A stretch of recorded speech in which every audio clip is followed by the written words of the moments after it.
आज हम एक ऐसे मुद्दे पर बात करेंगे जिसकी चर्चाएं अक्सर होती हैं लेकिन समझ हर किसी को नहीं आता। मैं बात कर रहा हूं एसआईपी, लमसम, एसटीपी और एसडब्ल्यूपी की। ये वो नाम है जहां आजकल लोग अपनी मेहनत की कमाई लगाने में लगे हुए हैं, लेकिन बिना ये फर्क समझे कि किसको कहां अपना पैसा लगाना चाहिए और कैसे निवेश करना चाहिए इनमें।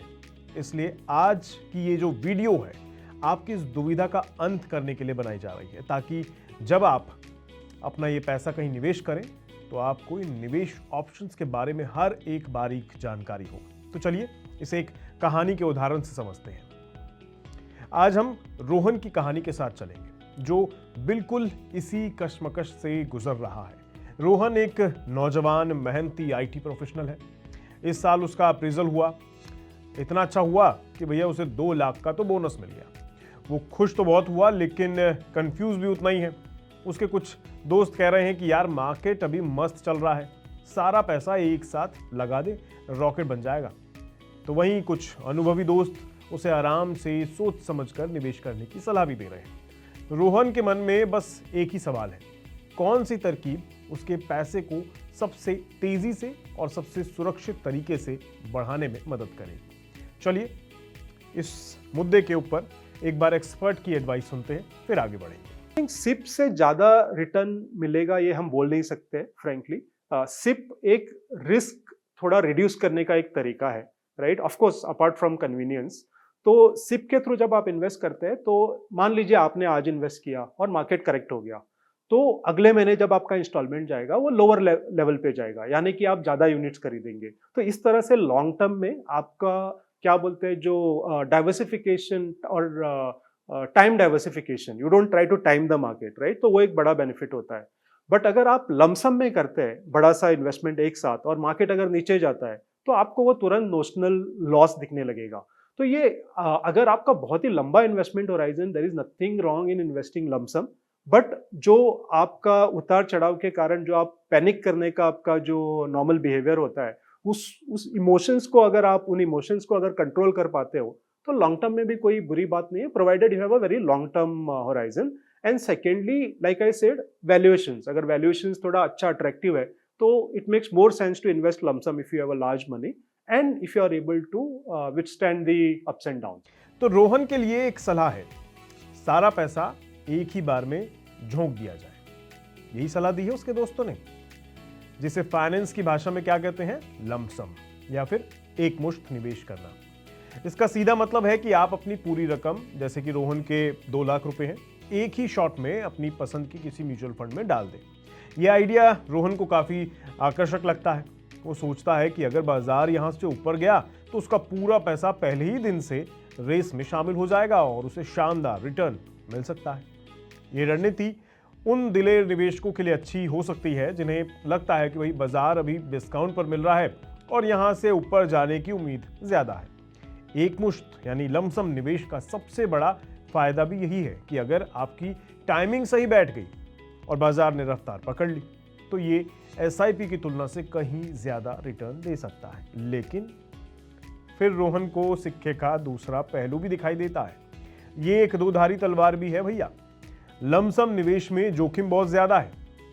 अगर रोहन ने आज 2 लाख लगा दिए और कल बाजार 10% लुढ़क गया तो उसकी वैल्यू तुरंत 1.80 यानी 1,80,000 रह जाएगी। ये ख्याल आते ही उसे डर बैठ गया मन में। क्यों भैया, मेहनत से कमाया पैसा है, भले ही बोनस में मिला हो, डुबाने के लिए थोड़ा ही है। उसे एहसास होता है कि मार्केट को टाइम करना यानी बाजार का सही बॉटम पकड़ पाना लगभग नामुमकिन है और एक गलत अंदाजा उसकी मेहनत की कमाई पर भारी पड़ सकता है। लमसम उसे एक बड़े जुए जैसा लगता है और रोहन अपनी गाढ़ी कमाई एक साथ इतना बड़ा रिस्क उसके साथ नहीं ले सकता। तो ऐसे में क्या करें? चलिए फिर से एक बार एक्सपर्ट की एडवाइस सुनते हैं इस मुद्दे पर। जिनके पास रेगुलर कैश फ्लो है, जैसे कि सैलरीड है, राइट? आप बहुत ऐसा होता है कि आपको एक साथ बड़ा पैसा करने में इनकन्वीनियंस होता है, इतना पैसा नहीं रहता है, तो आप जैसे जैसे आपका सैलरी आता है वैसे वैसे छोटा छोटा इंस्टॉलमेंट में इन्वेस्ट कर सकते हैं। बट आपके पास अगर बड़ा पैसा है, राइट, तो आप एक तो जैसे हमने बात की लमसम एक साथ कर सकते हैं अगर आप शॉर्ट टर्म वॉलेटिलिटी से डरते नहीं है, लॉन्ग टर्म इन्वेस्टमेंट होराइजन है, आपका रिस्क टॉलरेंस है और वैल्यूएशन ठीक ठाक है, तो लमसम एक साथ कर सकते हैं इक्विटी में।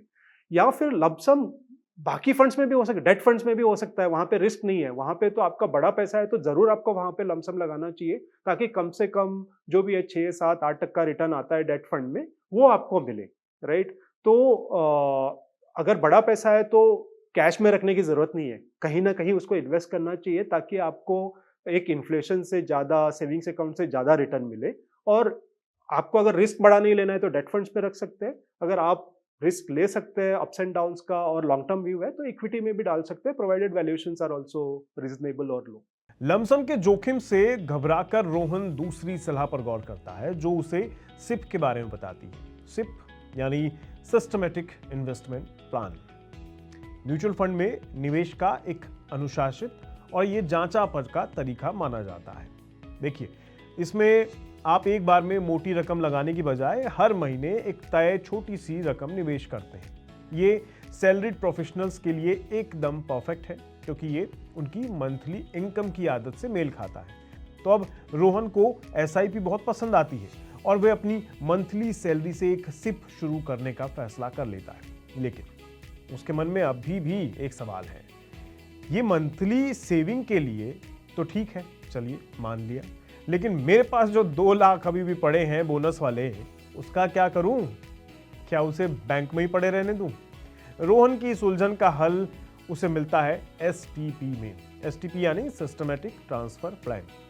अब मैं समझाऊं उससे पहले चलिए एक्सपर्ट की एडवाइस सुनते हैं इस वाले मुद्दे पर। एसआईपी, एसटीपी और एसडब्ल्यूपी एक फीचर है म्यूचुअल फंड्स का। They are not products in themselves, it's a feature that you use with other products, right, the mutual fund products.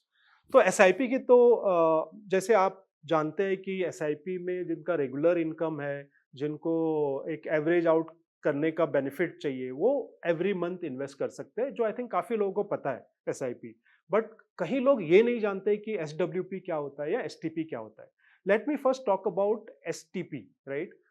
तो जैसे आपके पास अगर बड़ा सा लमसम इन्वेस्टमेंट करने के लिए है, 2 तरीके हैं आपको डिप्लॉय करने के।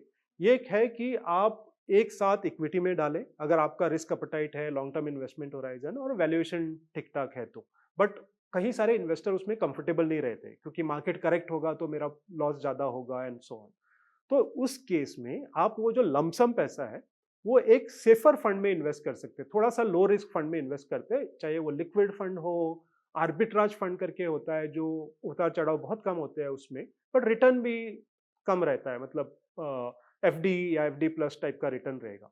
तो पूरा पैसा आप वहां लगा सकते हैं और सिस्टमेटिकली ट्रांसफर कर सकते हैं इक्विटी फंड में आपके चॉइस के। जैसे आप सिप का पैसा क्या होता है, आपके बैंक अकाउंट से कट के फंड में जाता है, यहाँ पे एक फंड से दूसरे फंड में जाएगा, और जिस फंड से जाता है वो थोड़ा लो रिस्क प्रोडक्ट होता है, और जिसमें वो मूव होता है वो नॉर्मली इक्विटी होता है, तो इसीलिए उसको सिस्टमेटिक ट्रांसफर प्लान बोलते हैं।